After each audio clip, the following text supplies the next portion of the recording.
I'm honored and humbled to appear before you today as a nominee for Associate Justice of the Supreme Court. I thank the President for entrusting me with this profound responsibility, as well as for the graciousness that he and the First Lady have shown my family throughout this process. I thank Senator Young for introducing me, as he did at my hearing, to serve on the Seventh Circuit. And I also thank Senator Braun for his support. And while she could not be with us via the satellite, I am also grateful to former Dean Patty O'Hara of the Notre Dame Law School. She hired me as a professor nearly 20 years ago, and she has been a mentor, colleague, and friend ever since. I thank the members of this committee and your other colleagues in the Senate who've taken the time to meet with me since my nomination. It's been a privilege to meet you. As I said when I was nominated to serve as a justice, I'm used to being in a group of 9, my family. Nothing is more important to me, and I'm very proud to have them behind me. My husband, Jesse, and I have been married for 21 years. He has been a selfless and wonderful partner every step of the way. I once asked my sister, "Why do you think marriage is hard? People are always saying that." "I think it's easy." And she looked at me and said, "Well, maybe you should ask Jesse if he agrees with that."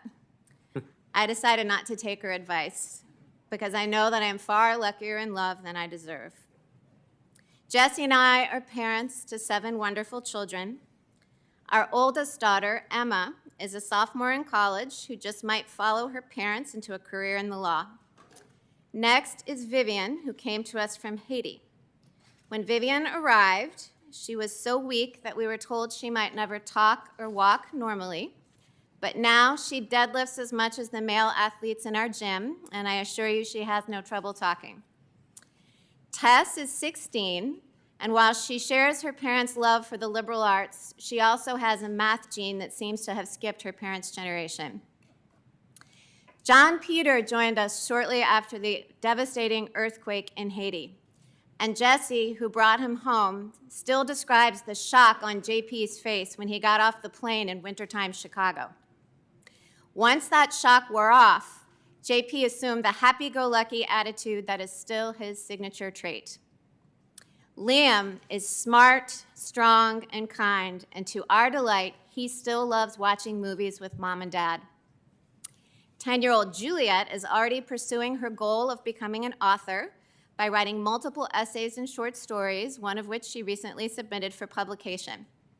And our youngest, Benjamin, is at home with friends. Benjamin has Down syndrome, and he is the unanimous favorite of the family. He was watching the hearing this morning, I'm told, and he was calling out our names as he saw the kids in the back. My own siblings are here, some in the hearing room and some nearby. Carrie, Megan, Eileen, Amanda, Vivian, and Michael are my oldest and dearest friends. We've seen each other through both the happy and hard parts of life, and I am so grateful that they are with me now. My parents, Mike and Linda Coney, are watching from their New Orleans home. My father was a lawyer and my mother was a teacher, which explains why I became a law professor. More important, my parents modeled for me and my 6 siblings a life of service, principle, faith, and love. I remember preparing for a grade school spelling bee against a boy in my class, and to boost my confidence, my dad saying, "Anything boys can do, girls can do better." And at least as I remember it, I spelled my way to victory. I received similar encouragement from the devoted teachers at St. Mary's Dominican, my all-girls high school in New Orleans. When I went to college, it never occurred to me that anyone would consider girls less capable than boys. My freshman year, I took a literature class filled with upperclassmen English majors. And when I did my first presentation, which was on Breakfast at Tiffany's, I feared I had failed. But my professor took the time to talk to me. She filled me with confidence about how well I had done, and she became a mentor. And when I graduated with a degree in English, she gave me Truman Capote's collected works as a gift. Although I considered graduate studies in English, I decided that my passion for words was better suited to deciphering statutes than novels. I was fortunate to have wonderful legal mentors, in particular, the judges for whom I clerked. The legendary Judge Lawrence Silberman of the D.C. Circuit gave me my first job in the law, and he continues to teach me today. He was by my side during my Seventh Circuit hearing. He swore me in at my investiture, and he's cheering me on from his living room right now. I also clerked for Justice Scalia, and like many law students, I felt like I knew the justice before I ever met him, because I had read so many of his colorful, accessible opinions. More than the style of his writing, though, it was the content of Justice Scalia's reasoning that shaped me. His judicial philosophy was straightforward. A judge must apply the law as it is written, not as she wishes it were. Sometimes that approach meant reaching results that he did not like. But as he put it in one of his best-known opinions, that is what it means to say that we have a government of laws and not of men. Justice Scalia taught me more than just law.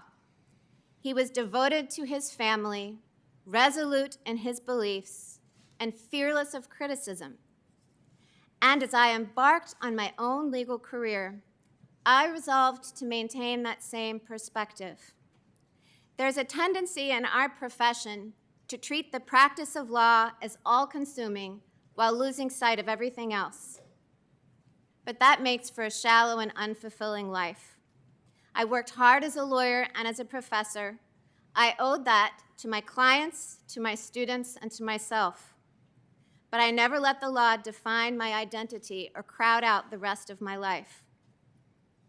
A similar principle applies to the role of courts. Courts have a vital responsibility to the rule of law, which is critical to a free society.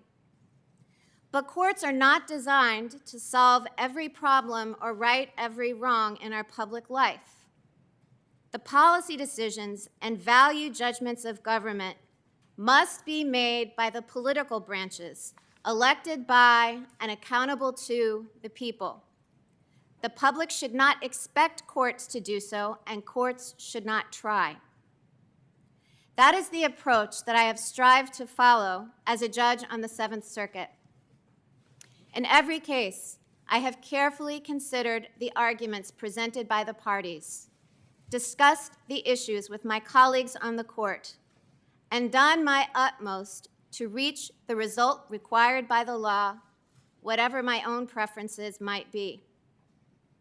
I try to remain mindful that while my court decides thousands of cases a year, each case is the most important one to the litigants involved. After all, cases are not like statutes, which are often named for their authors. Cases are named for the parties who stand to gain or lose in the real world, often through their liberty or livelihood. When I write an opinion resolving a case, I read every word from the perspective of the losing party.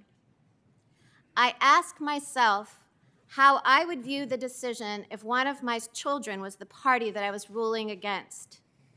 Even though I would not like the result, would I understand that the decision was fairly reasoned and grounded in law? That is the standard that I set for myself in every case, and it is the standard that I will follow so long as I am a judge on any court. When the president offered me this nomination, I was deeply honored. But it was not a position I had sought out, and I thought carefully before accepting. The confirmation process and the work of serving on the court, if confirmed, requires sacrifices, particularly from my family. I chose to accept the nomination because I believe deeply in the rule of law and the place of the Supreme Court in our nation. I believe Americans of all backgrounds deserve an independent Supreme Court that interprets our Constitution and laws as they are written. And I believe I can serve my country by playing that role. I come before this committee with humility about the responsibility that I have been asked to undertake, and with appreciation for those who have come before me. I was 9 years old when Sandra Day O'Connor became the first woman to sit in this seat. She was a model of grace and dignity throughout her distinguished tenure on the court. When I was 21 years old and just beginning my career, Ruth Bader Ginsburg sat in this seat. She told the committee, "What has become of me could only happen in America." I have been nominated to fill Justice Ginsburg's seat, but no one will ever take her place.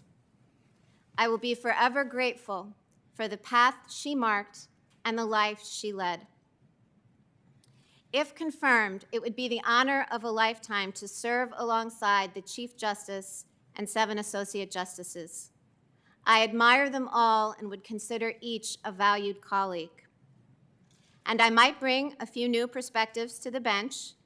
As the President noted when he announced my nomination, I would be the first mother of school-aged children to serve on the court.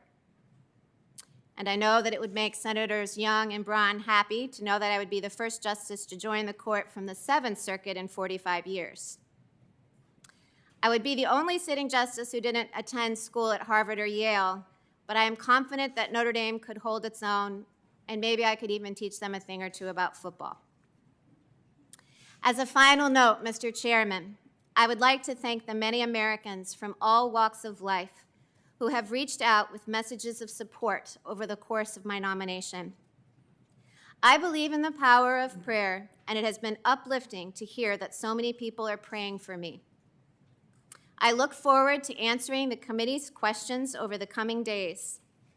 And if I am fortunate enough to be confirmed, I pledge to faithfully and impartially discharge my duties to the American people as an Associate Justice of the Supreme Court. Thank you.